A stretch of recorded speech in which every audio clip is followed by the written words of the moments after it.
Hello, this is Professor Lisa Yazik, and you are all here for LMC 4000 Senior Seminar in Literature, Media, and Communication. And of course, we're studying science fiction fashion. And this week, we're actually making the turn from our study of traditional futurisms, including retrofuturism in science fiction, and we're going to start looking at what we're now calling co-futurisms, or visions of tomorrow developed by people outside the relatively small white Western male heterosexual group of people who were largely responsible for both classic futurism and classic science fiction. In this unit, of course, we're going to be looking particularly at one of the oldest and still most arguably important of all the co-feminisms, which is feminist futurisms. Not surprisingly, feminist futurisms develop in tandem with both feminist politics and science fiction aesthetics. And what we find is that since the early 20th century, feminists have used science fiction to dream of better futures and actually sometimes, of course, to warn of worse ones as well. Now, no matter what they argue or what they're looking at, whether it are utopian or dystopian futures, what we find is that feminist science fiction writers reject H.G. Wells's idea that fashion is cultural froth, instead showing us how fashion operates as one of the central technologies for managing identity and culture in the modern era. So, what we're going to find, indeed, is that whether they focus on patriarchal fashion as physically, psychologically, or culturally debilitating for women, science fiction authors also insist that the answer is not to abandon all fashion, but instead to make it speak the past histories and present realities of all people in order to literally begin fashioning better futures. Okay, so that's our big overview. Let's jump in. We're going to begin today by going through different moments in feminist history. And then I'm going to take you through different moments in feminist science fiction history. And then finally, in the end, we're going to start thinking a little bit about what's at stake in questions that connect gender and fashion, and especially femininity and fashion, and why it is that feminist science fiction authors would want to look at those. All right, so let's begin with feminisms. You'll notice that I tend to say feminisms, plural, not just feminism. And that's for the simple reason that there are a lot of different kinds of feminism out there. There's many different ways of being a feminist as there are of being, let's say, an American or a Muslim or even a football fan, right? All right, having said that, we generally recognize four major waves of feminism, especially in the West. And I'm going to be focusing, as usual, primarily on American history here. A lot of this will map more generally to European history and a little bit to global history as well, especially when we get into contemporary feminisms. All right, but first we're going to start by talking about classic feminism. So just as we've done in other units, we're going to be breaking up our study of feminism into classic and contemporary moments. So the dates for classic feminism run from about the 1790s to the 1970s. So we start modern Western feminism at the 1790s because that's when modern female philosophers start publishing the first feminist tracts, the first arguments for equality of the sexes. And the two big people to know there, just in case you're ever wondering, are Olympe de Gouges, who argued for political equality for all citizens, and Mary Wollstonecraft, who was Mary Shelley's mother, who argued for equality in education for men and women, and that would allow both women and men to be different kinds of people who contribute to society, but who do so equally well. Long, interesting story. If you want to learn more about it, come take my class on the history of feminism sometime. Okay, but for now, what you really want to think about with classic feminism, like I said, we begin it in the 1790s and it ends in the 1970s with a series of major legislative acts in the United States ensuring women's equality in a variety of public and private areas of life. We'll talk more about that in a minute. Right. Okay, so here we go. So with classic feminisms, we're going to see there's sort of two waves of feminism organized around equality in the public and private spheres. So the public sphere is the realm of law and school and politics and culture, right? So all of the things that happen outside the home, out in public, generally with large groups of people who aren't necessarily related to each other, right? The private sphere is, as it sounds, the opposite. It's the sphere of the home and maybe to a certain extent the elementary school or the K through 12 school, right? And as you might guess, historically, men have been associated with the public sphere and women with the private sphere, although obviously that's a history that's constantly changing. So, first wave feminism, which goes from, like I said, about the 1790s through the 1920s, when American women and women in a number of countries across the world finally achieved the vote, was organized around the one primary issue, really. First wave feminism is really organized around politics and around securing the vote for women. Tangentially, of course, feminists were arguing for equality in lots of other areas as well. And one thing that's important to note is that even as early as the 1800s and early 1900s, women are also arguing for a kind of sexual equality, in terms of recognizing that women had the same sexual desires as men. Throughout much of the 1800s, there was this tendency to believe that men are sort of driven by sexual desire and that women are sexless angels, or at least that they should be, right? But what you're going to see with feminism is, like I said, the main thing is arguing for the vote, women's suffrage, right, or universal suffrage, the vote for everyone. And then in a more minor way, insisting on a recognition that women, like men, had sexual drives and that's an important part of their development as people. All right. And I just want you to know about that because there's a tendency to think like that every generation thinks they're the first generation of feminists to do something with sex. But the reality is it's been a really hot topic for a long time, and women have often had some pretty interesting ideas about these things. All right. So that's what's going on. So first wave feminism, like I said, is politics and a lot of other things, but definitely acknowledging that women have sexual desires like men. And what we see in second wave feminism is, of course, we're going to continue that platform. Women are always going to continue to lobby for political equality. But in second wave feminism, which tends to begin around the 1960s or 70s, which is the moment when we see lots of radical politics reviving in America. So this is the moment of the civil rights movement, the modern gay and lesbian rights movement, sort of thinking about trans rights, etc., all happens in the 60s and 70s. That's second wave feminism. Okay, and with second wave feminism, the main issues are going to be getting women equality in education and the workplace. So making sure that women have the same access to college and especially graduate programs that men do, and then making sure that women have access to the same kinds of jobs. What many of you, of course, won't know is that up through the 1970s, employers were allowed to advertise specifically for men or for women and also for black or for white workers or for other races of workers in their job ads. And it was the work of feminists and civil rights activists that got that language struck from the workplace. And so all jobs had to be open to all people, right? Just as all schools that receive federal financing have to be open to all people. All right, and you can thank second wave feminism for that. Let's see, what else can I tell you about second wave feminism? In addition to focusing on those public sphere issues, politics, education, and the workplace, second wave feminists were also interested in what we often call private sphere reform. So changing the relations of the private sphere. So it's not just enough to say, well, women also want to be part of the public sphere like men, but also that we invite men to help us rethink who does what in the private sphere. So there are sort of two things you see feminists thinking about in the 60s and 70s in terms of reforming the private sphere. One, obviously, is going to be redistributing domestic labor, and often by using science and technology to do that. So for instance, a lot of feminists will tell you that the microwave got more men interested in cooking than any amount of talk about second shift labor ever could have done. But hey, you work with whatever you got, right?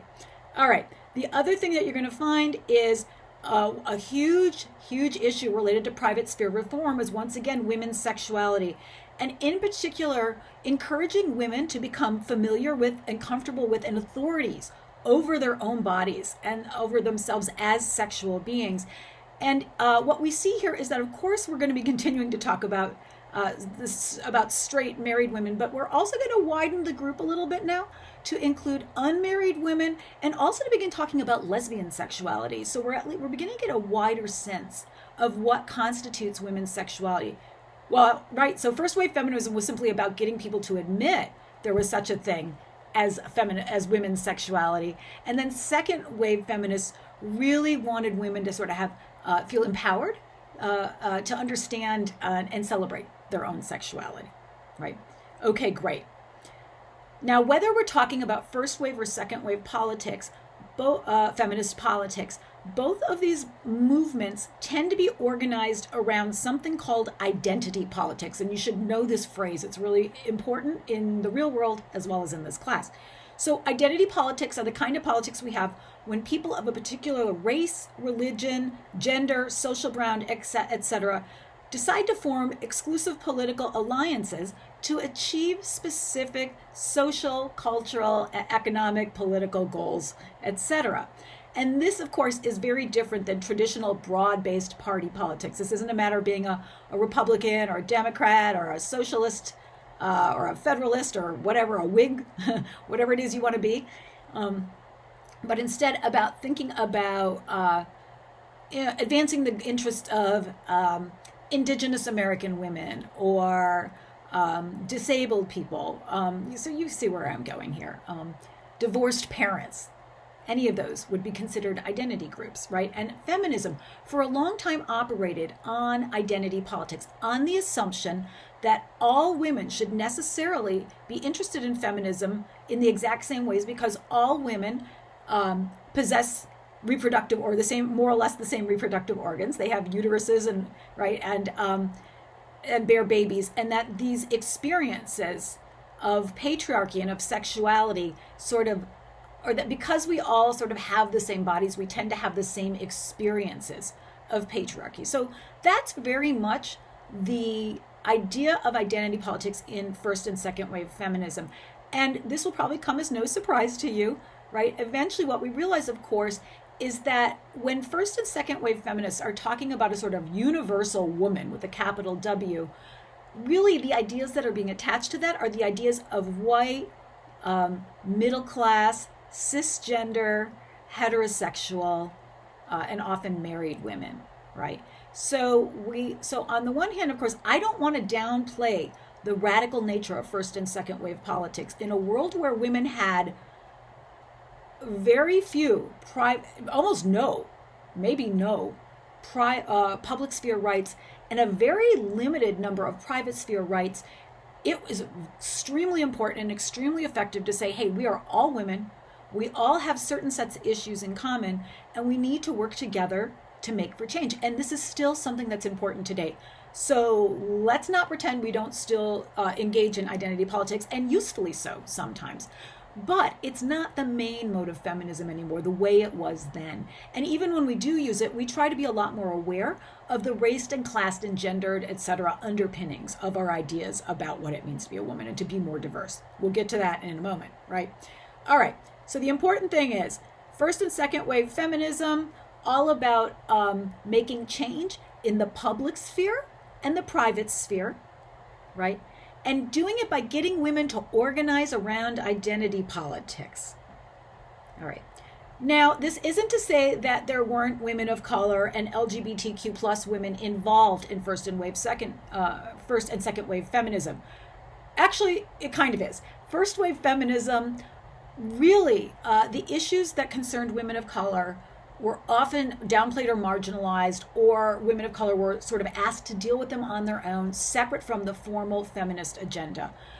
And while many first wave feminists actually experimented with sexual and gendered identity, it was not something that, again, became central to public platforms. In fact, there was a real anxiety that if the platform was made too broad, and that we were talking about too many kinds of womanhood that were outside those that were socially accepted at the time, that this would undermine the feminist platform. All right. So, it is what it is. Feminists are humans too, and don't always make awesome choices, or make awesome choices that also have problematic results or effects. All right, anyways.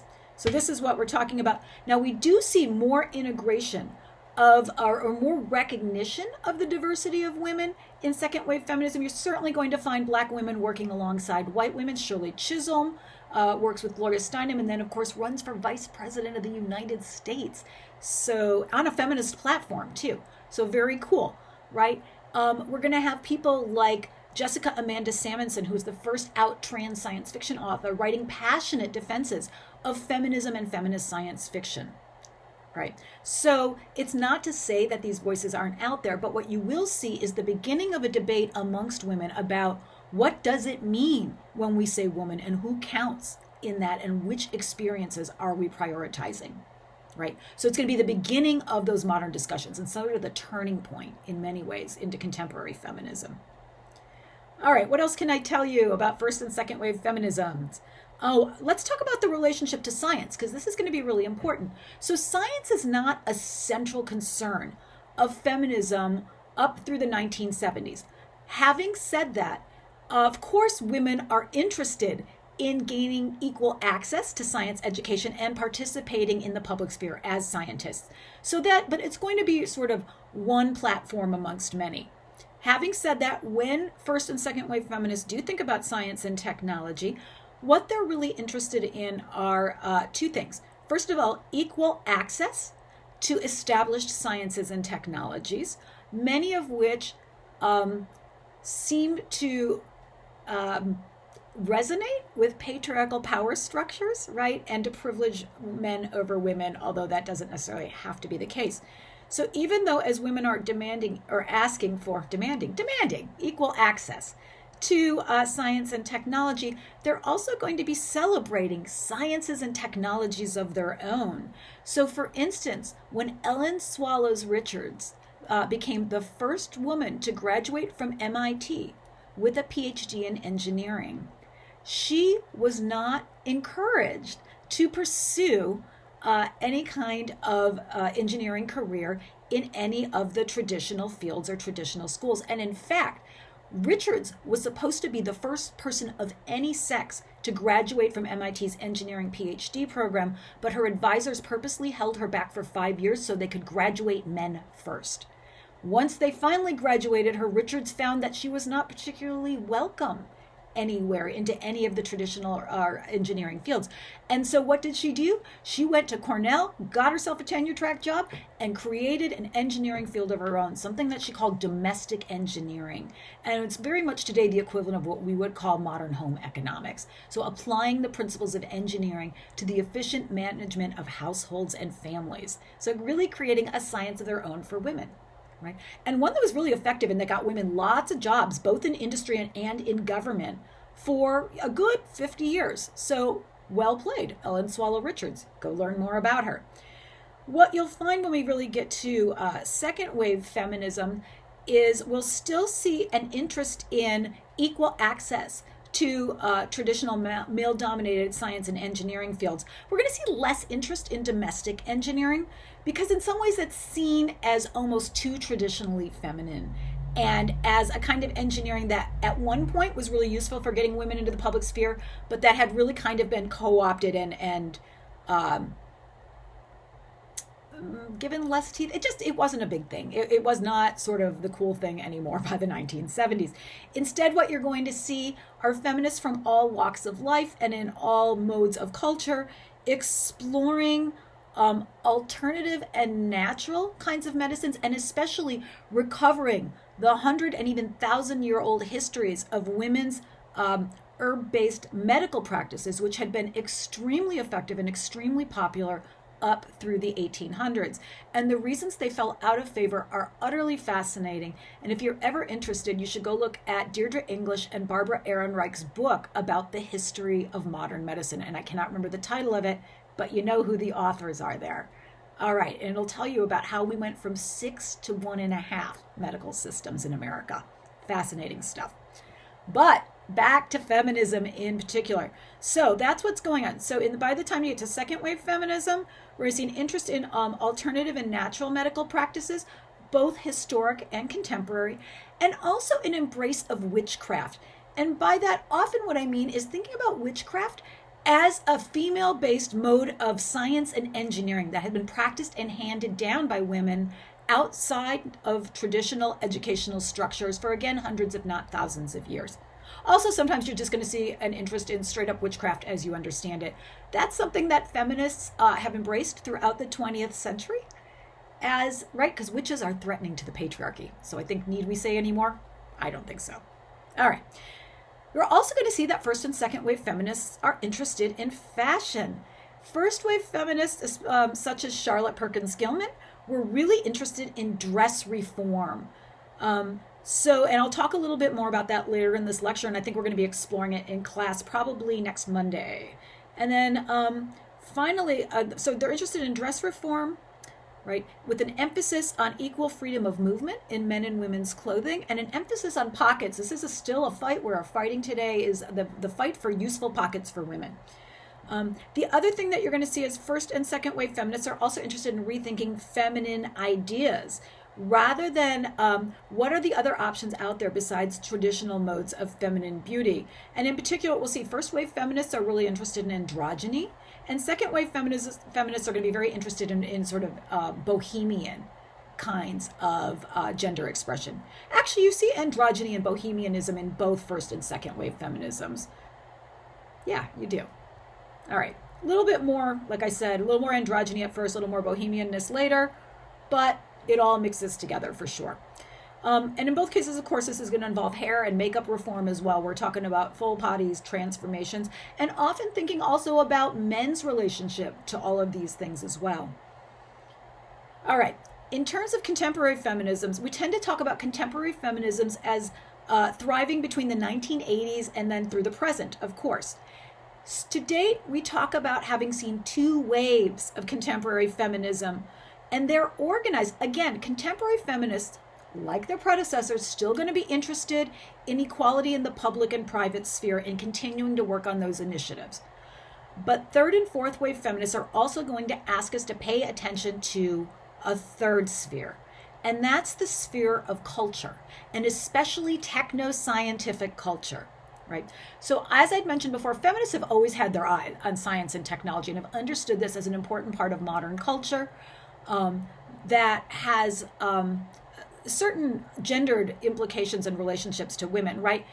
Historically, science and technology has treated women as objects of scientific scrutiny and targets of technological manipulation.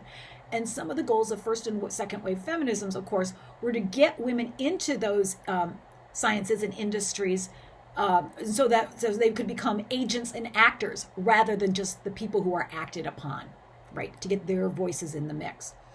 By third and fourth wave feminism, it's going to become increasingly clear that science and technology are transforming our entire world rapidly and in radical ways. Now, they're always doing those things, but we're seeing it in a really compressed timeline, unlike anything that we think we've seen previously in history, right? And so this is what currently interests feminists. In particular, you're going to find third wave feminists of the 1980s and 1990s are going to be interested in how it is that women reclaim patriarchal cultures and spaces. How do women make cyberspace their own rather than a space where women are stalked and preyed upon? How do women take back guitars and rock music in general? How do women take back the media? Again, these are issues, especially the media issue, that women have always worked on. But by the 1980s and 90s, as we're seeing an explosion of media and the rise of the internet, it becomes really increasingly important for women to claim this as a space where they too can exert some kind of agency and authority. All right. Fourth wave feminism is going to continue a lot of the issues that we see in third wave feminism, but fourth wave feminism is really, not surprisingly, interested in social media. And a lot of people will argue to you that we see the shift from third to fourth wave feminism somewhere between 2008 with the launch of Facebook and 2011 with the launch of the Everyday Sexism Project, which is a website that's still up and running where women from anywhere, it used to be just England, but I think now anywhere in the world, can just get online and tell stories big and small about the kinds of sexism that they experience every day and connect with each other and try to develop strategies to change these things. Right? All right. So social media for the win for fourth wave feminists, right?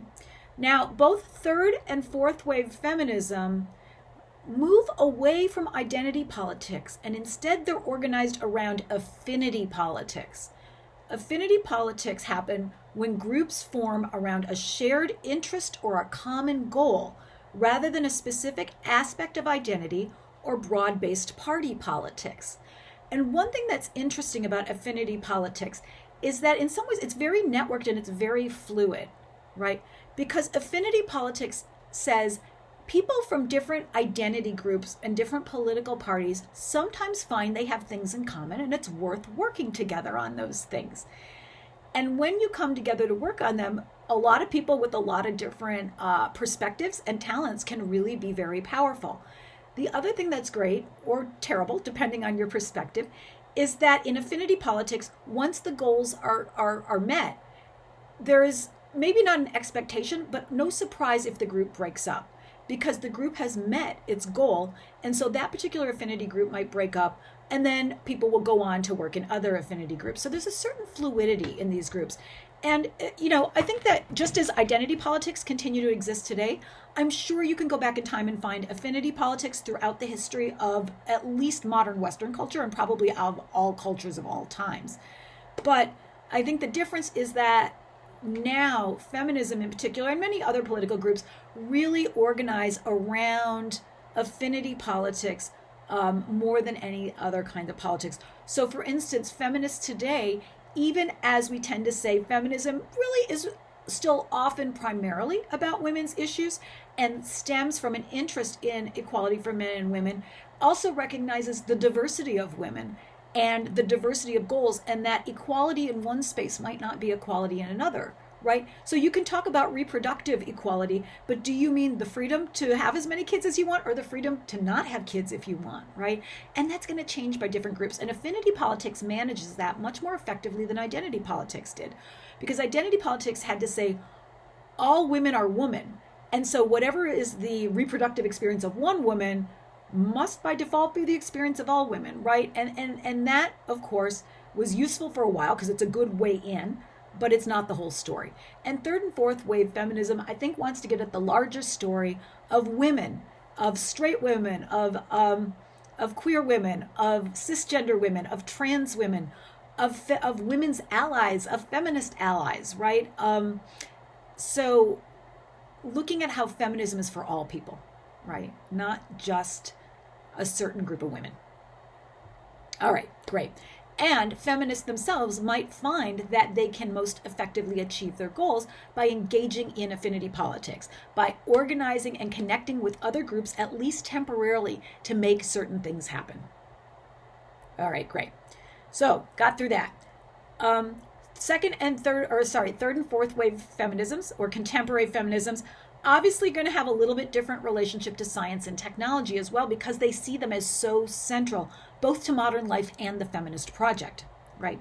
Now, having said that, third and fourth wave feminists, like their predecessors, recognize that we need to continue working on issues of equal access, right?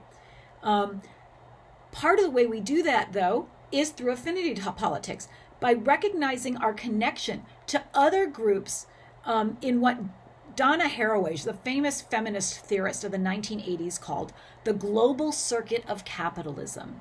So what she wanted us to see, Haraway, is that we are all cyborgs partially connected to each other in this global circuit of capitalism. And that's kind of her metaphor for affinity politics. So this idea, just as the cyborg is part human and part machine, but neither one of those things exclusively, and always something that's more than the result parts, affinity politics for Haraway can be the same way. We can connect with each other over specific goals and try to get to certain spaces and get things done to build better futures. All right. Other things that you're going to find third and fourth wave feminists talk about, you're going to hear these phrases, especially you may have already heard them in some of your classes. People talk about standpoint epistemology, the idea that knowledge is not always universal and a priori and out there for us all to find equally, right? But that the idea is that your socio-political position in the world influences how you see and negotiate the world, right? And then finally, what we're going to find is that third and fourth wave feminism will continue to celebrate alternate modes of scientific and technological knowledge. Now, in addition, though, to recovering the history of Western women's uses of science and technology, recovering histories of witchcraft, and recovering histories of women's plant-based knowledge, right, is that there's going to be, not surprisingly, a celebration of indigenous women's technoscientific knowledge and the kinds of technoscientific knowledge that women of color bring to bear from all corners of the world.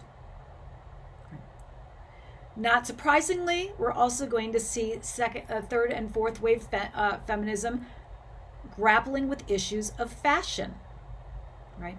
Second wave feminists were really interested in criticizing the beauty industry, and that will continue through third wave feminism, but there's also an increasing awareness that we need to critique the critique, that sometimes the criticism of the beauty industry really serves the interest, as feminism often has, really pretty much of white, middle-class Western women and not so much other women, right? So there's a sort of sense that we need to rethink our critiques of the beauty industry, both to account for the different experiences of beauty that different women have, and also for the fact that there may be ways to take back and turn beauty back into play. Right. So that's another thing we're going to see, taking back and affirming female sexuality. Again, a project that feminists have been engaged in since at least the 1800s, right? But in third and fourth wave feminism, obviously, as we're expanding our concept of who counts as a woman and what counts as appropriate feminist issues, we're not surprisingly going to see a lot of thinking about what is the relationship between fascism and non-Western and trans women's bodies, right? When is fashion used to police those bodies? And how do bodies of color and trans bodies push back through fashion and challenge some of our ideas about the necessary relationships between identity and culture?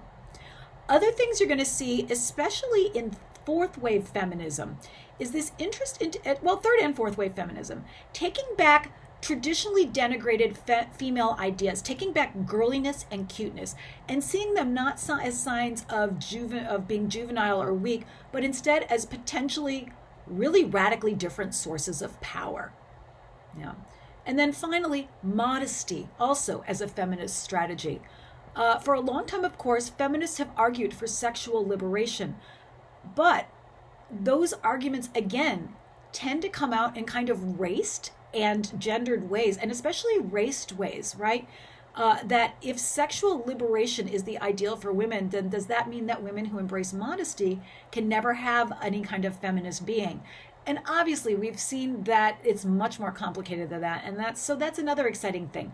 So things that are supposed to mean not necessarily associated with the traditional, full-blown, liberated female adult, right? Girliness, cuteness, and modesty, that these two can also be feminist strategies. And it's not necessarily a matter of getting rid of one for the other. I mean, it might be for individuals, but I think the goal is to grow the toolkit of feminism to include as many tools as possible to build these to dismantle patriarchy and build better futures. All right, so let's get now to science fiction. All right, I'll give you a moment here. Take a break. Breathe. Now we're going to talk about feminist science fiction. So why science fiction? Why would feminists turn, of all the artistic genres, to science fiction? Especially because a lot of times science fiction, at least historically, has seemed to be stories about white boys and their toys. Well, the reality is women, like men, have always written science fiction. And in fact, right, we talk about Margaret Cavendish in the 1600s and Mary Shelley in the 1800s as being two of the most important founders of science fiction out there. So, and today, of course, we enjoy wonderful artists like Ursula K. Le Guin, N.K. Jemisin, Jeanette Eng, and the list goes on and on. All right. So the reality is women have always participated in science fiction and fantasy writing. According to my research, it looks like in science fiction, the community has always been, it was about 15% women through the 1970s, and then that number doubles, and today women comprise somewhere between 35 and 45% of the community, depending how much fantasy you include with that. If you look just at fantasy magazines, the numbers are usually quite a bit higher. Women have long been associated with stories about, ghost stories, fantasy stories, etc. That's been a less hard market. But now we're focusing on science fiction. And so why do women want to write in this genre? Well, there's a lot of good reasons to do it. one of the things, I sort of mentioned this already, is that for a long time, historically, it's been difficult for women to participate in the creation and distribution of science and technology. And instead, women have been treated, like I said, as the subjects of scientific inquiry and targets of technological manipulation. But science fiction is a way to push back and a way to participate in techno-scientific discourses, and to give women a voice in the creation of the techno-scientific future. So I think that's one reason why women take to science fiction. It's a way to get into, historically it's been a way to get into scientific and technological debates when you haven't been a formal part of them. Or today, it's a way to weigh in when you're not a scientific expert, right, publishing within those fields. The other thing that's important is that feminism and science fiction, in some ways, they're kind of the same future-oriented, group-oriented stories, right? Both science fiction and feminism revolve around the belief that the present is different than the past because humans have intervened and made the world different, and that we can and indeed should continue to do so to build better futures, right?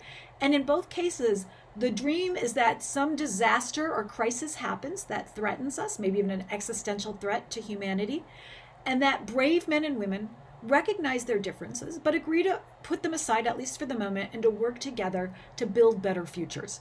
And so I think that's another reason feminists really like science fiction. It's a narrative form that's completely future-oriented and adapted to the kind of active forward thinking that feminists themselves engage in and celebrate. Right? So ultimately then, as my colleague Robin Roberts puts it, science fiction is, in short, a feminist fairy tale form for modern female writers. And feminist-friendly people of other persuasions as well. All right. Okay, so just like feminism, we can break science fiction into classic feminist science fiction and contemporary feminist science fiction, and it follows roughly the same dates. So classic feminist science fiction, I would say, really begins either in the 1600s with Margaret Cavendish's Blazing World, or in 1818 with Mary Shelley's Frankenstein. And my tendency is to put it at 1818 just because Frankenstein was the first commercially successful science fiction novel, and I feel like that's a pretty big component of science fiction today. Anyways, so it goes from like the 1800s or the 1600s, depending how you feel, to the 1970s. Right? So what you're going to find in classic feminist science fiction is that authors are going to be interested in how science and technology either oppresses or liberates women to do their work in the world. And what we mean by their work in the world can change depending on the author. We're going to have pretty stable ideas about what is science and technology and what constitutes womanhood in classic science fiction. But we're definitely going to see different ideas about what is women's work in the modern world. And more often than not, the classic science fiction stories are either going to sort of give us utopian or dystopian visions of the world. So utopias are good places that are no place. They are mental constructs. They're blueprints in our mind for better societies. They're not meant to exist in reality.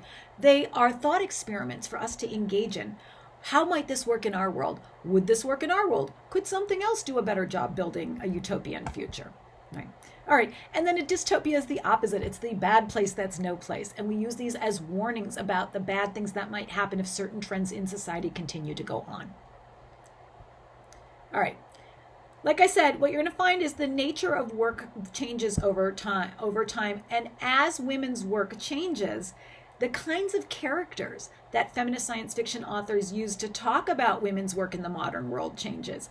So early on, during first wave feminism, when we're talking about political equality, not surprisingly, you're going to get a lot of alien queens, warrior women, and even occasionally a female scientist, right? As time goes on, we're also going to get housewife heroines. So in the 1950s, like when women go back home after World War II, and there's this sort of return to really conservative gender ideas and a celebration of domesticity, women are going to invent a new character type, the housewife heroine. And whether she ends up happy or unhappy becomes a reflection of whether or not society is going in the right direction. We'll also at this time see the rise of lady scientists. Scientists who use both their domestic and their scientific skills in tandem to create better futures. By the time we get to second wave feminism in the 1960s and 70s, we're going to leave behind the world of like great heroes and great villains and move on to the world of everyday characters. Not just how do great men and women build the future, but how do everyday people experience the future. And so not surprisingly, suddenly we're going to also get everyday aliens like your common alien. We're going to get Amazons, so groups of women who work together. We're going to get also, not surprisingly, alternative or indigenous scientists and witches. All right, look for those in your science fiction.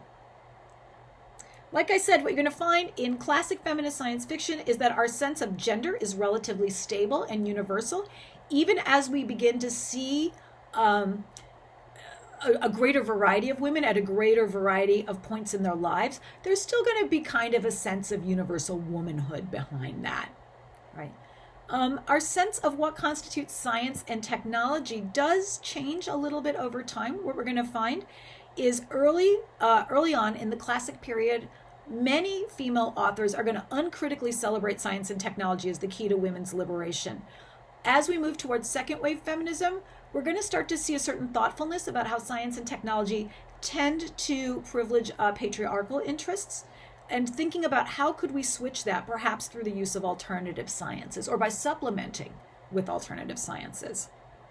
All right, so that's classic feminist science fiction in a nutshell. Well, it didn't take very long at all, especially not compared to the feminism thing.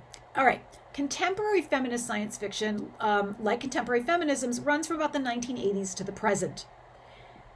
So just as science and technology become increasingly central to feminism, questions of how science, technology, and gender construct or inform each other are also going to become central to science fiction from the 1980s forward. So it's no longer just a matter of how can we use science and technology to either liberate us or to fight oppression, but how is it that the sciences and technologies we use inform and create our ideas of gender at all? And how is it that our ideas of gender maybe shape our interface with science and technology? So really nuancing the questions, right? And assuming there may be multiple outcomes to them as well. We're all going to see, not surprisingly, we continue to see female characters proliferate in science fiction. And increasingly, like I said, they're just going to be everyday people, regular workers within the world, astronauts, hackers, bodybuilders, explorers, all these things. We're going to see women obviously fulfilling both traditionally male and female roles and thinking past the male-female binary. There's a sense in contemporary feminist science fiction that gender and maybe even sex are both cultural and contingent, and certainly that they could be tragically transformed by science and technology. And then finally, contemporary women's science fiction is going to have a very specific set of questions and attitudes about science and technology. There is increasingly a sense that even as women rightfully demand and receive access to traditional fields of scientific inquiry and technological development, that we should continue to focus on both the individual and global cost of patriarchal practices, identifying where science as usual and technology as usual works, whatever that means, and where it can be better, right? Obviously, along with this, we're going to see in contemporary feminist science fiction, just as we see in contemporary feminism, a celebration of indigenous women's scientific and cultural technological practices, thinking about how trans women interface with and use science and technology to create and transform and celebrate various identities. Right. So all of these things will continue to be at play. So really, again, thinking about how identity is literally crafted and fashioned through science and technology. Right. And then finally, of course, what does contemporary so that's it. That takes us through it. So classic versus contemporary feminism, classic versus contemporary science fiction, right? And what we see then in feminism overall is, over time, an increasing understanding of who counts as a woman, right? And of the diversity of women's experiences in the world. as well as an increasing interest, not just in criticizing the potential problems of what we might call patriarchal or mainstream sciences and technologies, but also celebrating how women bring other modes of knowledge with them into Western, white, masculine, technological, and scientific spaces in order to supplement, transform, and expand our understanding of technoscientific intervention. All right, so that gets us through feminism, right? And then with science fiction, what you're going to see over time is a really similar set of issues. An increasing sense of the different roles that women might play in the technoscientific future, both as leaders and as everyday people. And an increasing sense that those futures can be built through maybe a combination of classic patriarchal sciences and technologies and alternate, especially biological ones that women have embraced and used throughout the world.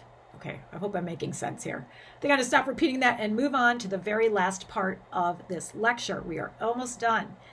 So, of course, now we have to get to the big question. This is the question that we're going to be answering in this unit, right? What does feminist science fiction say about fashion?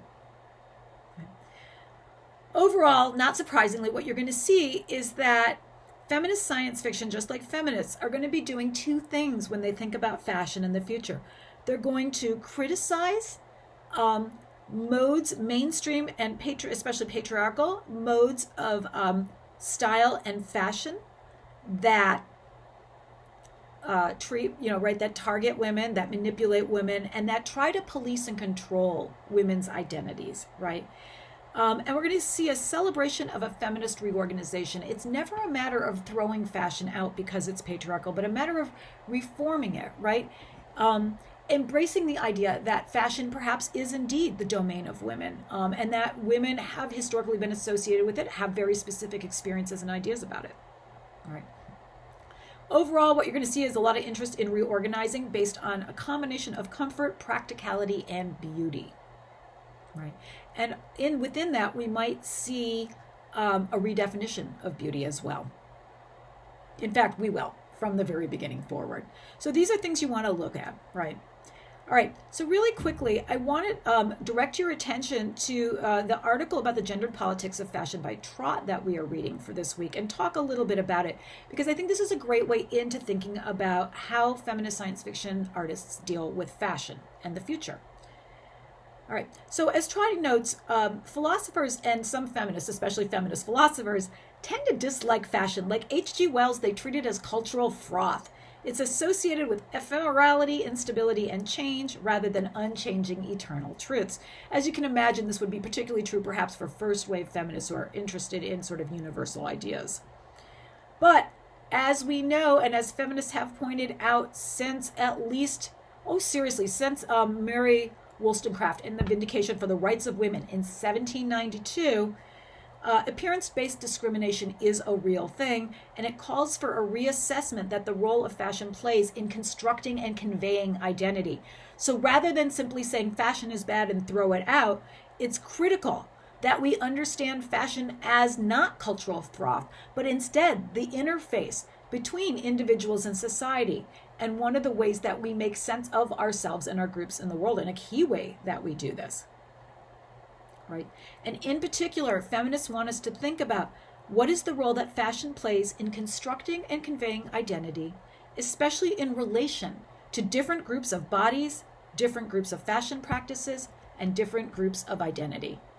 In addition, we might ask, what are the different visions of the future that come with these as well?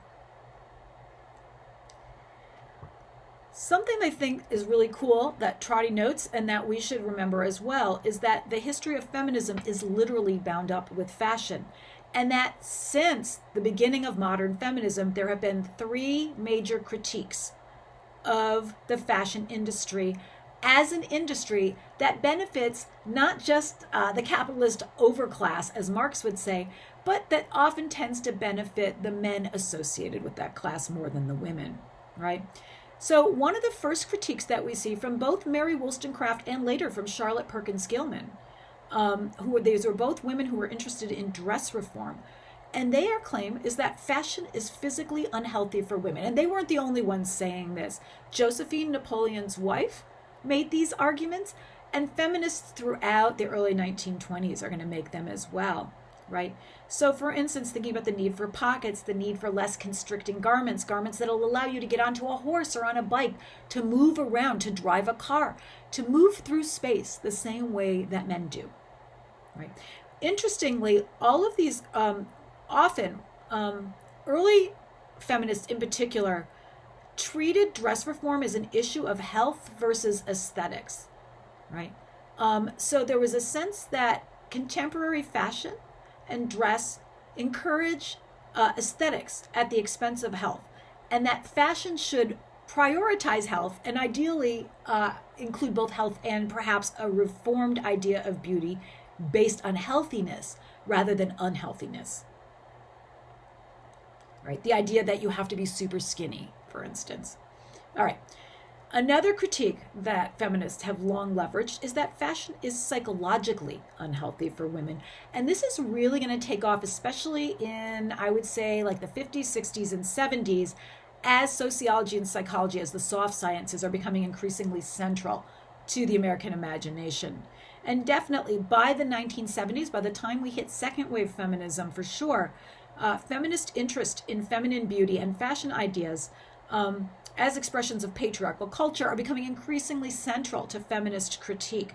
So the idea not just that fashion is unhealthy, but that we construct these fashions in particular ways that privilege men's not just physical freedom, but their sort of psychological freedom as well, that men have the power to gaze at women and to judge what they look like and what they wear, right?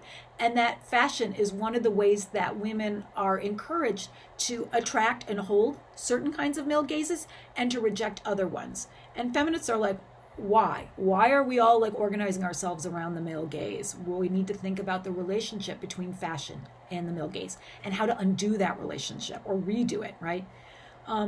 Also at this point, this is when you start to see an increasing understanding that fashion ideas are very much markers of white, middle-class, heterosexual privilege, and that they have been so since the 18th century. In fact, I'd say really the 1970s feminists, they get us started by pointing out these ideas that fashion is actually part of a patriarchal system and introducing the concept of the male gaze and the idea that certain kinds of gazes are privileged. Not that you literally have to be male to enact the male gaze, but that when you look at people and you say, especially women or bodies of color, and say, this is appropriate kind of beauty for you, this is not, that's a gaze that sort of reinforces patriarchal ideas. That's why it's called the male gaze, right? And really, I would say it's really a little bit later when we hit the 90s and the aughts that that feminists will really start talking about how it is that both the male gaze and these fashion ideas are historically rooted in certain class and race structures. Okay, cool. The third critique you're going to see feminists launch, and again, I think we've seen this one really boom since the 1980s, is the idea that fashion is culturally debilitating for women. Now, bear me out here what I mean by this, right? One of the big insights that third and fourth wave feminists bring us is that clothing has become so naturalized and so mapped onto different bodies that it comes to stand in not just for persons, but for perceived actions which justify racist, sexist, homophobic, transphobic, and xenophobic violence. So for instance, white vigilantes will often conflate a black hoodie with criminal activity and go after anyone wearing that, especially a black person, because that's the assumption. Well, they just looked suspicious, right?